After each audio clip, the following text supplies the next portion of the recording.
Bienvenidos a otro episodio de Empiezo el lunes. Hoy me tienen con un cafecito porque labores de recién papá y además está lloviendo, frito, bueno, en fin. Hoy tengo un episodio con un invitado muy especial, como siempre digo, y de verdad es alguien que admiro porque a pesar de que tiene una corta edad, me siento súper anciano diciendo esto, a pesar de que tiene una muy corta edad, el pana es escritor, es conferencista, es analista político, trabaja algo brutal, porque me encanta lo que hace. Ustedes saben que yo trabajo toda la parte de esta de la neurociencia de la conducta aplicada al comportamiento. Él es analista político, pero trabaja la persuasión política. Es una cosa brutal que ya lo vamos a tener aquí, ya se los voy a presentar. Es de lechería y lo mejor es que acaba de cumplir 21 años. O sea, ya nos podemos tomar unos traguitos. Así que, señoras y señores, con ustedes, Luis Moro. Yo encantado de estar aquí, de verdad que gracias, Brother, Pedrito. Gracias por estar aquí. Yo encantadísimo. A ti, porque sé que has tenido unos problemillas de salud con la gripe y eso, pero bueno, estamos aquí. Golpeé la mesa, perdón, director. Brother, bueno, gracias por estar aquí. Quiero que me cuentes un poco y le cuentes a la gente, a los 21 años, ¿qué te hizo interesarte por la política? Bueno, me interesó la política a los 10 años. Okay. Y era... ¿A los 10? A los 10. Wow. Y era simplemente, pues, vivir lo que estaba pasando en nuestro país. Y yo no quería hacer, pues, colocar un tweet, como siempre digo yo, y dejarlo ahí, sino que yo quería tomar acción. Y alguna vez, no me acuerdo en qué libro, leí una palabra que para mí siempre se ha quedado conmigo, que es contrapoder. Okay. Y eso, pues, de alguna otra manera definió mi vida. Yo siempre he querido ser contrapoder. Okay. Por eso cuestiono a los políticos, hablo de persuasión política y no me inclino hacia un partido. Ok, pero te hago una pregunta. ¿Desde chiquitico siempre tuviste mente viejo entonces? Siempre. Porque a los 10 años que te interese la política, o sea, no es común. No, porque es que veía también mucho de lo que pasaba en mi entorno. O sea, claro, tú creciste ya en... Sí, en ese mierdero que estaba pasando. Horrible. Y mi familia, de alguna u otra manera, mi tía es abogada y pues entonces iba yo a los tribunales con ella y pues me sumergí en el campo de las leyes y dije, bueno, esto es lo que yo quiero hacer. Y así fue poco a poco que me pude formar, que pude leer. Desde los 5 años leo. Wow. No sé cómo. Ayer estaba hablando con unos amigos, con mi mamá, y ella contaba anécdotas que yo no me acuerdo. O sea, que mientras tus amigos estaban jugando FIFA y Play, tú estabas leyendo. Yo también jugué mi FIFA. No, claro. Y pero... Call of Duty, PlayStation 3 y 4, y duraba hasta las 4 de la mañana jugando. Claro, pero no es común. Pero no es común que a un chamo le interese la política porque la mayoría de la gente de mi edad no entiende por qué la política es importante. ¿Por qué? Porque ha sido trillada. Porque los actores políticos no dan el ejemplo. Y si tú no das el ejemplo, pues pierdes el significado de las cosas. Total, lo que estábamos hablando ahorita fuera de cámara, que bueno, vamos a profundizar. ¿Sabes que el programa no empieza así? Yo siempre empiezo con otra pregunta, pero de verdad tenía mucha inquietud de saber por qué desde tan joven te interesó ese tema. ¿Nunca me lo habías preguntado? No te lo había preguntado, fíjate. O sea, siempre decía, le voy a preguntar, pero como cada vez que coincidimos estamos en una conferencia o en algo, pues, exactamente. Brother, ¿qué significa para ti esa frase? Empiezo el lunes.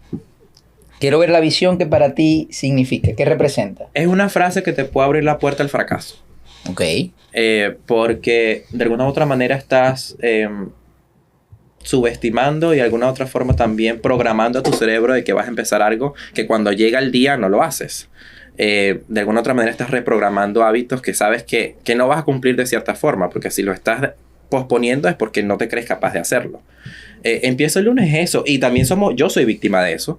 A mí me ha pasado muchísimas veces que digo, y me pasa actualmente en el gimnasio, digo, empiezo el lunes y nunca he empezado. Eso es un tema que tenemos pendiente. Sí, eso nos pasa a todos, pero es curioso porque yo también lo veo así y mucha gente lo ve como un nuevo comienzo, la posibilidad de un nuevo comienzo. Entonces, es de pinga ver cómo la gente le da una interpretación según, considero yo, el momento en el que se encuentra su vida. O gente que dice, empiezo el año que viene. Empiezo en enero. Cuando está en diciembre, empiezo en enero.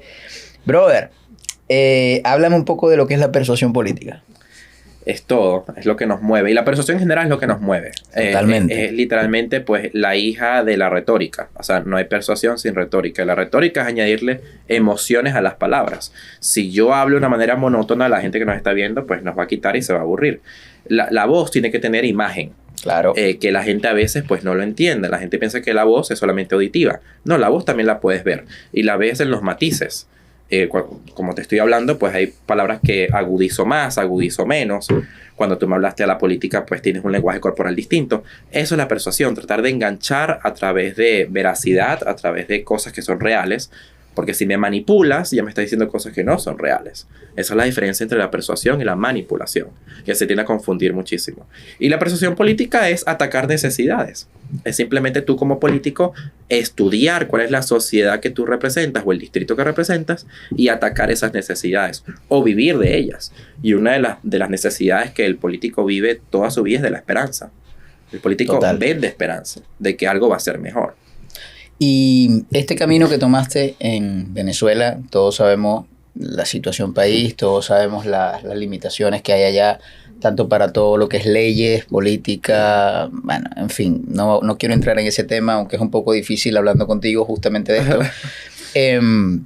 ¿Cómo fue tu camino allá? ¿Qué tan difícil fue? ¿Qué tan duro fue para ti abrirte camino en este ámbito que está tan restringido? Bueno, yo siempre supe que no podía hacer política en Venezuela por mi forma tajante de decir las cosas. Y eso me iba a llevar a dos caminos, a la muerte o al encarcelamiento. Y eso yo lo tenía claro. Y era una de las razones por las cuales decía a mi mamá, sácame de ahí, porque no puedo. Y también porque veía cosas que me afectaban. Por ejemplo, mi profesora de castellano, capaz me mate cuando vea esto, pero... capaz no lo ve. Capaz no lo ve. Pero ella decía, íbanos y veníanos.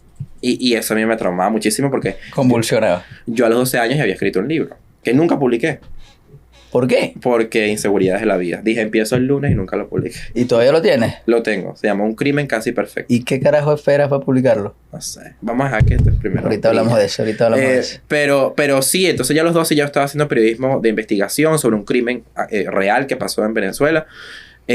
A los 12 años estabas haciendo periodismo de investigación. Investigando qué era lo que había pasado. Era un feminicidio. Wow. Y bueno, en realidad pues fue un crimen casi perfecto, porque en realidad incluso ahorita el sospechoso sigue libre, nunca fue encarcelado. Bueno, eso tampoco es raro allá. Tampoco es raro, porque era familiar del detective que estaba investigando el caso también. Te lo creo. Y entonces eso por eso se llama un crimen casi perfecto. Entonces, en ese momento se iba la luz en Venezuela, o sea, pasaban muchísimas cosas que yo decía. ¿Se iba la luz? Sí, es raro, ¿verdad? Yo no sabía que eso pasaba programada, porque te decían el viernes se va de tal hora a tal hora. Yo no viví eso. Pero tú sabías cuándo se iba. O sea, se iba en el momento preciso. Lo que pasa es que no volvía en el momento preciso. Pero y ahí dije, me tengo que ir. Y quiero hacer política de Estados Unidos sin perder la posibilidad de formar a jóvenes venezolanos dentro de Venezuela. Eso es algo que a mí me llama mucho la atención y me gusta mucho porque todas las veces que hemos hablado, que hemos coincidido en tarima o en algún evento o inclusive que hemos hablado por redes, siempre me dices la frase de que, por lo que veo, uno de tus propósitos principales es inspirar a jóvenes. Y eso me llama mucho la atención, porque tú eres muy joven. Y es raro porque la generación actual no habla de su generación. Por eso mismo te lo digo. O sea, yo no soy un viejo, pero que yo diga, quiero inspirar a jóvenes todavía, porque ok, no soy un viejo, pero no tengo 20 años. Pero que alguien de 21 años me diga que quiere inspirar a su generación, a mí me parece admirable. Porque yo empatizo con ellos. O sea, yo vivo con ellos, yo me relaciono con ellos, conozco sus necesidades, conozco sus trabas, conozco sus problemas. Y es por eso la necesidad de, por ejemplo, de que sean imprescindibles. La mayoría de los jóvenes no se quieren a sí mismos y no se ven imprescindibles, se ven reemplazables, son inseguros, porque también la sociedad no les da el reconocimiento social necesario. Aplicar a tu primer trabajo es una pesadilla en este país. En cualquiera. En cualquiera. O tienes que empezar en un McDonald's o en un sitio. ¿Y cuánto tiempo tienes aquí en Estados Unidos? 7 años. 7 años. ¿Tú te viniste, en teoría, huyendo de la realidad de Venezuela? ¿O te sacaron antes de que tuvieras que estar en ese punto? Uh-huh. Mi mamá sí pasó por diferentes temas políticos donde pues fue violentada, etcétera, y fue la razón por la cual mi mamá me sacó. Por consecuencia de lo que ella le pasó, pues me vine con ella. ¿Y tienes planes de hacer política aquí en Estados Unidos? Política como tal, no análisis político, no política. No. No te ves como un político. No aspiro a ningún estar cargo en un cargo político. no. ¿Por qué? No es mi propósito en la vida. Y eso claro. Pero ¿no crees tú que desde un cargo político quizás puedas tener mucha más influencia desde el punto de vista, no de la persuasión ni de la palabra, sino de la acción? El servicio público inspira más que la política. el servicio y lo ves en diferentes formas, como la incidencia política, tener una fundación, tener una empresa que ayuda a los jóvenes. Yo puedo hacer mucho más sin un cargo político. Que puedo impactar de manera política y legal en este país con un cargo, claro que sí. Pero mi propósito, que es inspirar a los jóvenes y de alguna u otra forma darle reconocimiento social para que tengan ellos cargos públicos, lo que quieran lograr, lo puedo hacer yo desde mi plataforma, siendo servidor público y no metiéndome en un tema que es sucio, como lo es la política. Lamentablemente es un tema y lo complicado. es aquí y lo es en todo el mundo. Yo no iba a tocar este tema aquí, pero lo estábamos hablando fuera de cámara y bueno, estamos hablando de política. La política es muy difícil de llevar, es muy difícil de entender y lamentablemente creo que van varias generaciones de venezolanos que están muy álgidos con el tema de política. Sí. Por ejemplo, tuviste la foto que publiqué hace poco, publiqué una foto con Carlos Vecchio, y me bombardearon en las redes. O sea, me bombardearon y tú estabas conmigo en ese evento, estábamos apoyando, realmente era a un grupo de venezolanos que querían respuestas migratorias, pero no estábamos apoyando ninguna campaña política. Pero lamentablemente creo que una de las razones por las que Venezuela sigue como está es por ese tema de que no terminamos de entender que una cosa son los políticos y otra cosa es el pueblo. Y cada quien está defendiendo un color político y se le ha olvidado que tiene que defender es una bandera con 3 colores y 8 estrellas. ¿Qué mensaje le puedes dar tú a los jóvenes con respecto a ese tema de la política? Porque hay muchos que siguen en Venezuela, no conocen otra cosa que lo que tú viviste y aquí estás conociendo otra cosa. Y bueno, con tu mente de viejo creo que investigaste desde joven, pero hay muchas generaciones, van 3 generaciones, 2 generaciones que no conocen otra cosa que la Venezuela actual. Hay mucho resentimiento en la sociedad, ¿no? Y también pues yo creo que uno de los pasos para reconstruir el país es el perdón.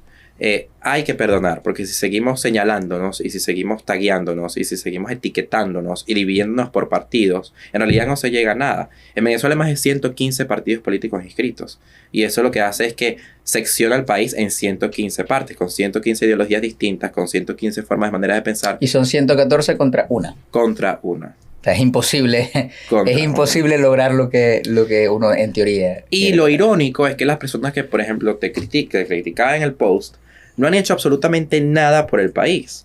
Absolutamente nada por el país. O sea, y yo, por ejemplo, Carlos Vecchio es un aliado de la reconstrucción del país porque abogó por el TPS, sé su trabajo que hizo en Washington porque yo he estado allí y su trabajo que ha hecho en el Congreso. Entonces yo no lo puedo juzgar, bueno, como analista sí tengo todo el derecho de juzgarlo como político, pero en realidad como venezolano lo que le puedo dar es las gracias por lo que ha hecho. Porque al final de que te... Claro, pero ahí viene la parte humana de lo que trabajo. Pues nosotros estamos acostumbrados a programar nuestro cerebro a ver lo que nos falta, no lo que tenemos. Ajá. A ver lo que no hicieron y no lo que hicieron. O sea, siempre estamos buscando el lado negativo de la historia, sea con nosotros mismos o sea con los demás. Yo puedo entender resentimiento por X, Y o Z motivo, porque realmente el venezolano está cansado de que jueguen con su ilusión. Eso lo entiendo. Pero al mismo tiempo no podemos vivir juzgando constantemente a cualquier personaje que aparezca, porque lo cierto es que ha pasado con Vecchio, ha pasado con Capriles, ha pasado con María Corina y va a seguir pasando con Guaidó y va a seguir pasando con todos. Como esto no es un programa de política, voy a hacer la última pregunta, pero sí quiero hacer la última pregunta. ¿Tú crees que es posible? Coño, siento que estoy en Globovisión, CNN, ¿no? Le pones una musiquita tensa aquí. Esta es la incómoda que me dijiste. Sí, no hemos llegado ahí. Okay. ¿Tú crees que es posible? Coño, la puedo dejar para el final. El director que está viendo Instagram mientras nosotros estamos... No, es increíble. Bueno, esto. Aquí estamos... Como ven, esto es en vivo. Detrás de cámara. Ajá, bueno. Mira, ¿tú crees que es posible salir de la dictadura? Primero, ¿consideras que Venezuela está en una dictadura? Sí. Ok. ¿Tú crees, como analista político, crees que es posible salir de esta dictadura por medios electorales? Sí. ¿Sí? Ok. Eso es lo único que quería saber. Sí. ¿Puedo amplificar? Sí, claro. Sí, pero también tienes que tener observadores internacionales. Pero es que ya han estado. Y observan lo que quieren observar. Sí, pero de alguna u otra forma no le puedes decir al electorado, al pueblo, no vayas a votar. Porque obviamente, que es lo que ha pasado últimamente. Porque si le cortas al pueblo la educación cívica y el derecho al sufragio y al voto, estás legitimizando al dictador de alguna u otra forma. Y en realidad Chávez llegó al país primero porque vendió una esperanza falsa por populismo absurdo Y también porque la gente no valoraba la democracia. ¿En qué año naciste tú? En el 2002. 10 de abril. O sea, tú no habías nacido cuando Chávez llegó al poder. Nací el 10 de abril del 2002, un día antes del paro petrolero. Un día antes del paro El petrolero. 11 de abril del 2002. Wow. Y a los 10 meses de nacido ya le estaba analizando por el paro petrolero. No, pero te digo, o sea, la gente en realidad le entregamos, porque aquí todos tenemos que meternos en el mismo pote, aunque hayas votado por Chávez o no, entregamos la democracia por un desconocimiento de su importancia. Total, por lo mismo que te estaba diciendo, porque el pueblo estaba cansado de ver lo que faltaba y no lo que se había hecho. Exactamente. Así tal cual. Y estoy en contra de no votar. Yo también estoy en contra de no votar. Por más de que discrepo de la opinión, creo que porque si me dices, no votemos, ajá, ¿y cuál es tu opción? No, es que ese es el tema. No veo otra opción clara. Vamos a ver, como tú eres experto en su gestión, yo te voy a hacer unas preguntas Ajá. de respuesta rápida. Coño, Tú me tienes que responder lo primero que se te venga a la Hay cabeza. que dormir 3 horas nada más. No me hables de eso a mí. Que yo estoy igual. Yo he dormido 3 horas como en una semana. De respuesta rápida, son cortas, la respuesta rápida y después una pregunta final. Si aciertas la respuesta... Hay incorrecta y correcta. Sí, Okay. la final es incorrecta y correcta. Okay. Si aciertas la respuesta, me toca a mí brindarte, no tomas café, pero algo. Ajá. Whisky. Un whisky, ya puedes tomar whisky. Y lo documentamos, lo ponemos ahí públicamente. Si fallas, te toca a ti brindarme algo. Un café. Un café. ¿Viste? Tú eres más sanito. Sí, más sanito. Vamos. ¿Agresiva o sutil? Ya va, pero depende. ¿Agresivo o sutil? Agresivo. Agresivo. ¿Público o en privado? En público. ¿Televisado o solo por redes? Siempre televisado. ¿Con mujeres o con hombres? Con mujeres. ¿De qué estamos hablando? ¿De sexo? No. No. Se fue muy literal. ¡Por fin gané, coño! ¡Gané una! Estamos hablando de una campaña política, hermano. No. Claro. O sea, una campaña agresiva me imaginé o... sexo en público, televisado. Gané. Con mujeres. Me gané un café. Ahí va. Brother, vamos a pasar a la segunda parte. Quiero que me hables de esta joya que tienes aquí. Imprescindible. A ver. ¿Por qué imprescindible? Porque durante toda la vida nos han dicho que nadie es imprescindible. Que todos somos reemplazables. Sí. Y en realidad, imprescindible habla de encontrar nuestra esencia. Habla de romper sistemas de crianza. Habla de, pues, de que nuestras mamás nos decían, tú tienes que dar el 100%. Y nadie se ha preocupado por encontrar el 1%, que es lo que nos hace esenciales. ¿Cuál es nuestro ADN? Ya más allá de la ciencia, sino qué es lo que a ti te identifica. Y una de las cosas que yo puedo encontrar que sean imprescindibles es nuestra historia. Es lo único que tenemos con nosotros. Aparte de la respiración, tu historia está desde que naces, desde el primer minuto que naces, hasta que falleces. Yo nací en un momento histórico, el 10 de abril del 2002. Y eso no me lo quita nadie. Naciste en abril, ya por ahí... Ariano. Impresionante persona, inteligente, todo. O sea, entonces, eso, la historia es el ADN de una venta, de una estrategia, de una experiencia, del amor, de las redes sociales. Una mujer o un hombre se enamora de ti por tu historia. Y en este libro, que ahorita me lo vas a firmar. Claro. Esta palabra, a mí me gusta mucho esto porque lo tienes en tu Instagram. Storytelling. Y no es Sterling. Storytelling. Ajá. Wow, no lo leí bien. Nadie lo lee bien. Yo pensé que era storytelling. Porque por hábito, tú que hablas de hábito, Exactamente. ya estás acostumbrado a eso. Exactamente. Ajá. Ahora, ¿qué voy a encontrar en este libro? ¿De qué vamos a hablar? Es una mezcolanza de todo, porque es una confrontación con el lector. Es crudo, va a haber cosas que no te van a gustar. Hablo de la religión, de las redes sociales, de la política, del amor, de la persuasión, de cómo es utilizada para manipular, cómo has sido persuadido toda tu vida y cómo tú también has persuadido sin darte cuenta. Es un efecto en defensa propia. Uno persuade en defensa propia. Cuando uno no sabe qué decir o uno no sabe qué hacer, empiezan a surgirte ideas y de alguna u otra forma estás persuadiendo, estás buscando un mecanismo. Y empieza desde la niñez. O sea, cuando los niños se empiezan a portar bien porque quieren que el papá le compre un juguete, eso es persuadir. Eso es en realidad comportarte de cierta manera para lograr tu objetivo. Y eso es la persuasión. Y lo llevo a un punto de vista fresco. Con la mayor modestia, soy el autor más joven en Latinoamérica en hablar sobre persuasión. Para allá iba. Porque hay nada más 150 libros de persuasión en habla hispana Y la mayoría, pues, son de autores ya con 60, 80 años que han estudiado eso toda su vida. Bueno, mentalmente está por ahí. Puede ser. Y yo lo plasmo ahí y trato de que sea algo fresco, fácil de digerir y que la gente... Me lo voy a leer y después te voy a dar tu feedback. mi feedback real y honesto y sincero y crudo. Total. Te tengo que dar el mío, por cierto. Sí, va. No tengo en el carro, lo tengo en la casa. Cuando nos volvamos a ver... ¿Cómo se llama el tuyo? Te cuidas hoy o mañana. Te cuidas hoy, me gusta. Sí. Y bueno, storytelling es un mecanismo nuevo de vender con tu historia. Storytelling es la narrativa. Una narrativa, ¿no? Tienes la historia, ajá, pero ¿qué haces con ella? El storytelling es vender ¿Qué haces con ella? a través de tu historia. Brutal. Brother, te felicito. Tu segundo libro en 21 años. El primero no está publicado, pero lo va a publicar. Lo va a publicar pronto. Y este que me parece, sin leerlo, me parece impresionante. Te lo voy a poner aquí para que me lo firmes. Sí, claro. Mira, este soy yo, con mis pelitos. Y de verdad te felicito por seguir poniendo el nombre de Venezuela en alto internacionalmente a una edad tan joven, por ser una persona extremadamente preparada, porque se ve que eres una persona extremadamente preparada. Y espero de verdad, de corazón, y lo digo aquí públicamente, que podamos seguir haciendo cosas juntos. Tenemos por ahí pendiente unos planes que creo que tenemos que desarrollar. No voy a decir nada hasta que se dé. Pero sí visualizo una tarima y que estemos hablando de un mensaje positivo para los jóvenes, justamente. Total. Y hablando de eso, quiero saber qué planes traes para este año. Yo estoy esperando la pregunta incómoda. Eso es al final. Vamos allá. La estoy pensando todavía. Estoy inquieto por esa. ¿Qué planes tienes para este año? ¿Qué va a hacer Luis Moros este año? ¿Qué tiene pensado? ¿Una gira? ¿Unas conferencias? Por ahí vi que ibas a hacer unas conferencias. Mañana me voy a Texas con claro, conciso y contundente, que es básicamente los temas que hablo en el libro.